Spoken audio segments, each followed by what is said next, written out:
What's good, guys? Welcome back to the podcast. So, today we're diving into a topic that is honestly, in my opinion, the most important part of your fitness journey or transformation journey because without it, quite literally nothing else you do will matter. You can basically have the best workout program in the world. You can be hitting the gym 5, 6 days a week. Your training is on point. You're hitting your step goal. You're prioritizing your sleep. Your recovery is dialed in. But if your diet is not consistent, your results are going to be inconsistent too. So your diet is quite literally the foundation. It is the thing that determines how you look, how you feel, and how you perform, and ultimately whether you achieve the body and health you want or not. So today we're going to get into how to stay consistent with your diet, and more importantly, I'm going to give you the actual systems, strategies, and mindset shifts that have made a profound difference in my own ability to stay consistent over the years and in my clients' ability to do so as well. So starting off with, you probably heard the phrase proper preparation prevents poor performance. That couldn't be more true. One of the biggest reasons I find people fall off their diet isn't necessarily because they're lazy or because they don't want it badly enough. It's because they weren't prepared. They did not set themselves up to win. So when we talk about preparation, what we're really talking about is building systems that remove the need for us to use our willpower in the first place. Because the reality is, when life gets stressful, when you're tired from a long day of work, when you're running late, or you've had a crazy day, you're feeling overwhelmed, the likelihood is you're not going to have the mental bandwidth to make the perfect decision in that scenario. You're going to default to whatever is the easiest, the most convenient. And if what's the easiest is fast food, you got junk in the pantry, or skipping meals altogether, if you're in a gaining phase and you're just like, damn, I can't even think about food, or I don't even really want to eat, I just want to go to bed, I just want to lie down, that is exactly what you're going to fall into. That's why preparation also means removing decision fatigue, because every single choice you have to make throughout the day does cost you mental energy. Every little, what should I eat? Or do I have time to cook? Or chips away? Or should I have this? Or should I have that?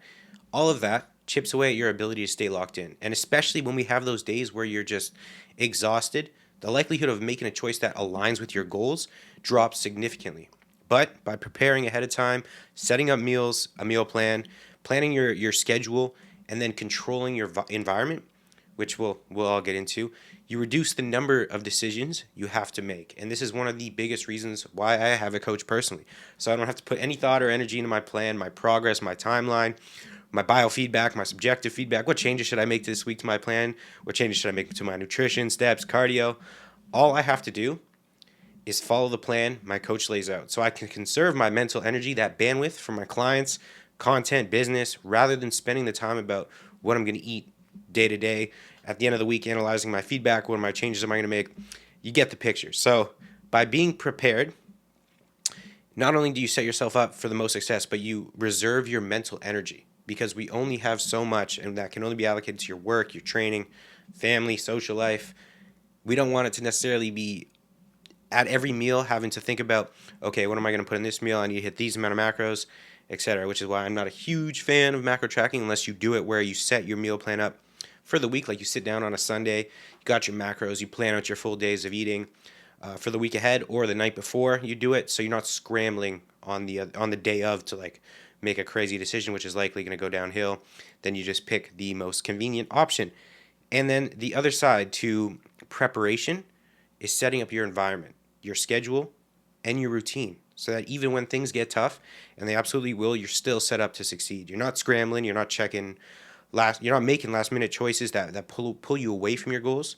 Instead, you're calmly following a plan you already put in place when your head was clear and when your motivation was high. And this ties into everything else we're going to talk about today. Later on, we're going to dive into some tactical examples of what this looks like meal prepping, big one, planning your days out, keeping options ready when you're on the go. But before we even get into that, it's important to really sit with this idea. One of the favorite quotes from the book Atomic Habits, which I highly recommend you read, is you do not rise to the level of your goals, you fall to the level of your systems. And if you really think about that for a second, it's quite powerful. It means no matter how big your dreams are, no matter how much you want to get shredded or feel better or level up your life, if you don't have the systems that support those goals, you're going to fall short basically every time. So the key to staying consistent with your diet is about designing your life in a way where the right choice becomes the easy choice. So before we even get into the tactical stuff like meal prep and grocery shopping tips or anything else for that matter, just really let this sink in. Preparation is about removing as many obstacles as possible before they even show up. So you set yourself up to win by default. Okay, so now that we understand how important preparation is, proper preparation prevents poor performance. The first thing you need to do, if you have not already, is clean up your environment. So if you still got junk food sitting in your house, you got your pantry's just full of just crap, you are definitely not doing yourself you're not doing yourself a favor, and you're making your life way harder than it needs to be. You're giving yourself extra decisions you have to make, extra temptations, and eventually there's going to be a day where, and one of those days you had a day where shit just went south. You're going to come home, your willpower is going to be drained, and you're probably going to lose that battle, especially if you're in a diet phase, you're hungry. So take a hard look at what's in your kitchen. If it doesn't align with your goals, it's got to go. Throw it out, give it away, give it to one of your friends who doesn't follow a meal plan or who still eats like they're 12. Got a couple of those. But clean that shit up. So once you've cleaned up your environment, now it's time to either set yourself up a meal plan, or if you want to track macros, you can, but definitely create a grocery list. So when you go to the grocery store, you're not walking in there without a plan. You go in, you stick to the list. Don't wander up and down the snack aisle, stock up on that junk food. Instead, stock up on nutrient-dense foods that make it easier to make good decisions. And if you create yourself a meal plan, which I'd highly recommend you do, you remove that decision process entirely. Now, if you don't have such a busy life, you have some more time to cook, different meals be a little more elegant, and you do want to macro track to allow for some more flexibility, then still we're sticking to whole nutrient-dense foods. But sit down on a Sunday, like I said, and plan out your week of eating on an app like MyFitnessPal or my preferred choice, Chronometer, because it will give you your micronutrient intake along with your electrolyte intake as well, which is a whole separate conversation, not for this podcast. Then you create a grocery list, and then don't go rogue and deviate when you go to the grocery stores. So you got your foods. You went into the grocery store, you followed that list. Now meal prepping is a must, and how much you meal prep can range based on your schedule. So, for example, if you're someone who's really busy, you may find it easier to just fully prep all your meals for the day, have them in the glass Tupperware so they're ready to go. If you're someone who has a little more time, say you work from home, you may just want to batch cook your protein sources or carb sources for the next 3 to 5 days, which is what I do. I'll cut up all my potatoes so they're just ready to be weighed out, thrown into the air fryer. I'll same thing with my protein sources. I'll cut up my chicken, season it. I'll cook my ground beef is the only one I really cook ahead of time, but everything's ready. So for all I have to do when it's time to essentially eat, I just take it out of the fridge. It's already cut up, ready to go. Throw it in the air fryer, throw it in the pan, however I'm going to cook it. If I'm feeling a little spicy, maybe I'll do something different. But throw it in, boom, meal ready. Took me like 5 minutes, and that's basically what I do. And I do that on Sunday and Wednesday. So my rest days, I'll go shopping on those days, and then I'll just prepare everything. So I'll cut up my veg, like I said, chicken, beef, whatever the protein sources are, carb sources, and they're good to go. Also, a rice cooker, is huge. So I would highly recommend, especially if you're in a gaining phase potentially, or if you just like rice, having a rice cooker is super easy. Makes just, take it out of the meal, and you're good to go. So again, this is when I have a little more time on my hands. But last summer, when I worked construction, 12-hour shifts, every single meal was meal prepped in a container, ready to go. So where you fall on that scale will completely depend on your schedule and life. But for the majority of people, cooking some stuff in bulk is huge because then it's already in your fridge. It's ready to go. When it's time to eat, all you do is just assembling meals like building blocks. So now on to something just as important, which is planning. You've got to plan ahead, like your goals depend on it, because they very much do. Every night before bed, I already know what I'm eating tomorrow because I follow a meal plan. I got my training day meal plan, my rest day meal plan. But if you're macro tracking, make sure you know the following day what you're eating so you can just whip that up in advance, ideally. But even when I'm traveling somewhere short or I got a crazy schedule, I'm planning around it. You should be asking yourself, what does my schedule look like tomorrow? Or even better, you're thinking about this in 2-3 days in advance. Am I on the go? Will I have access to a microwave? Should I pack my meals? Should I hit the grocery store tonight so I'm ready? Because for example, I have clients who are in the trades. They're always on the go. They're throughout the day. They're not gonna have time to microwave their food or assemble their meals. So just like when I did construction, they make their meals on a Sunday or a Wednesday, which is what I did, or whatever the rest day is for that matter. and then they're ready for the week. They're in the container, so they're just boom, boom, boom, and going. They know if it's going to be a super long shift the following day, maybe we're bringing extra snacks. Maybe we got protein bars. Big fan of Lineage grass-fed beef. So, all to say, if you live reactively, you're always going to be scrambling. But if you live proactively, you stay in control. So be proactive and plan ahead. And even if you do everything right, sometimes life happens, which is why you need emergency options ready to go. Super simple things like bringing a protein shake if you're not sure you're going to be able to get in a meal. I personally, whenever I'm in a situation where I'm like in limbo, maybe out all day, don't really have the accessibility or couldn't bring a bag with all my meals, I'll bring, like I said, Lineage beef sticks or air dried steak, Paul Saladino's brand, which have come in handy many, many times. So I'm not scrambling, let's say at a gas station, which is not ideal unless they have some crazy protein bars. I've been in a couple that just have an array of protein bars. Now, a whole other part of staying consistent with your diet that is a skill and something I struggled with for a while is the ability to eat out and be flexible. I'm going to give you an example. This is going to sound crazy. This was 4 years ago now, 5 years ago now. I was super hardcore bodybuilding. It was like my first, like, I want to compete. So I hired my natural bodybuilding coach, and I'm like, okay, I'm going all in. I would not deviate from my meal plan under any circumstances. So much so that my family was going on a 3 or 4 day vacation, and I didn't go because it meant I would have gone off my meal plan, which looking back was completely absurd. And I know people who have done the same thing. Shout out to my boy John. He was literally in the same exact position. And that's where things go off the rails. You're a little bit too far overboard. But yeah, way off the edge. But since then, I've developed the skill to be able to eat out, be flexible, deviate without hindering my progress, which took me some time. But there are some things I do now so I can eat out like once a week and stay perfectly aligned with my goals. The first comes back to planning. You just have to go in with a plan. If you know what restaurant you're going to, you look at the menu ahead of time, pick something that fits your goals. So you're just gonna go with like a lean protein source, veggies, grilled over fried, definitely sauces on the side. I'd double up on your protein when you order. It's a big hack. And during a fat loss phase or diet, I walk into that restaurant knowing exactly what I'm going to order, so I don't even have to think about it when I sit down. If I'm in maintenance or a gaining phase, which I'm in now, then like right now I'm just going and I'm picking what I'm gonna have there because I'm not going in crazy hungry, or my appetite's not as high. But that's again when it comes down to preparation and knowing yourself. If you know you're gonna go off the rails, definitely beforehand, go in there hydrated. Number one, maybe even push your meal beforehand closer so you're not going in there super hungry. Maybe have a protein shake beforehand. Again, give you a little bit more buffer room in terms of appetite. But especially when you're dieting, know exactly what you're going to have. Maybe go with a salad, and then, like I said, double up on the protein sources. Definitely don't get dessert. But if you're in a gaining phase, you're pretty much chilling.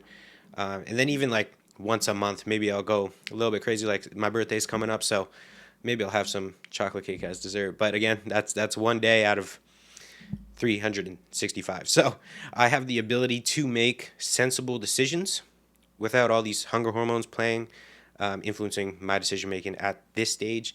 And that brings me to another huge piece of the puzzle, which is traveling, because traveling can be one of the easiest times to completely fall off your plan. I recently went to Costa Rica, was 2 weeks post diet. So if you ever dieted, you know that initial 4 to 6 weeks after your diet, that evolutionary response that's just telling you to eat everything.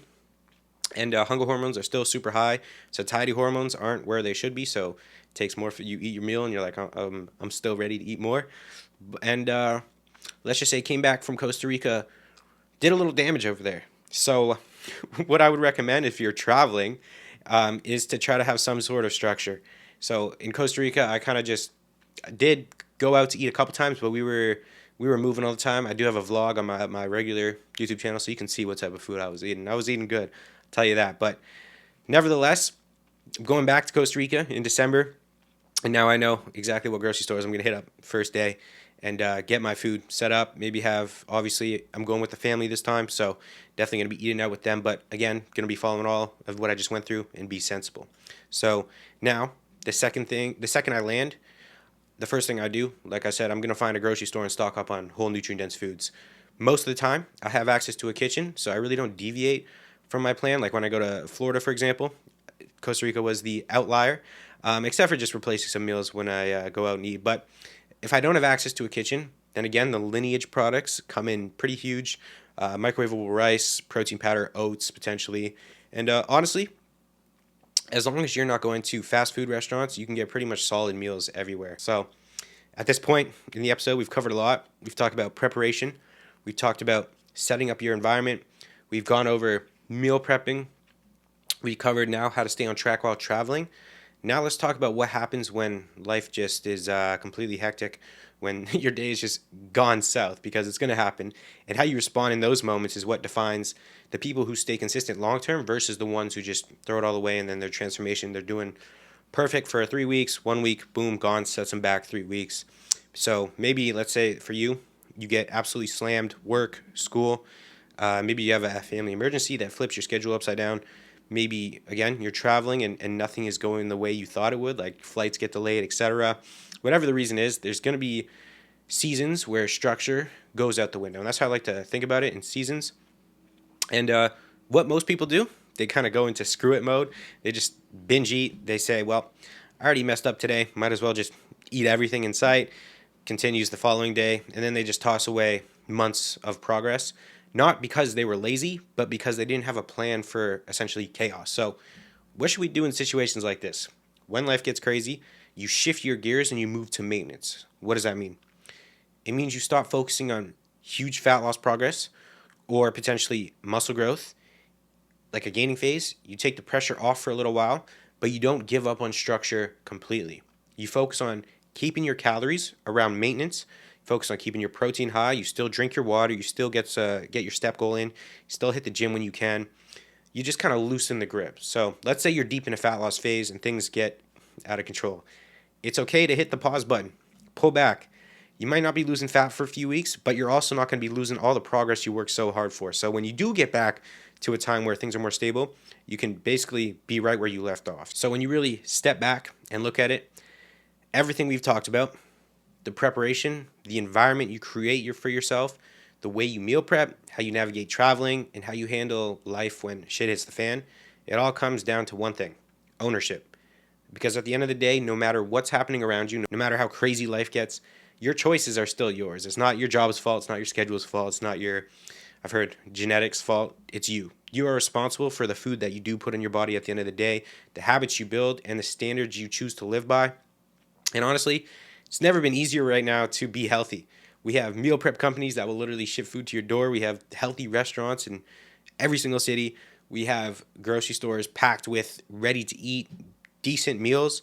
We are surrounded by options that support our goals, but it's still up to you to make the right decision. No one else is going to make it for you. So you have to choose. You have to own it. And when you do, that's when you start to build not just the body you want, but the life you want as well. And part of building a life you're proud of means learning to actually live it, because the best diet isn't the one that's the most restrictive. It's the one you can see yourself sticking to for years, not just a few weeks or months. And that means, yeah, you should go out to dinner sometimes, once a week, twice a week.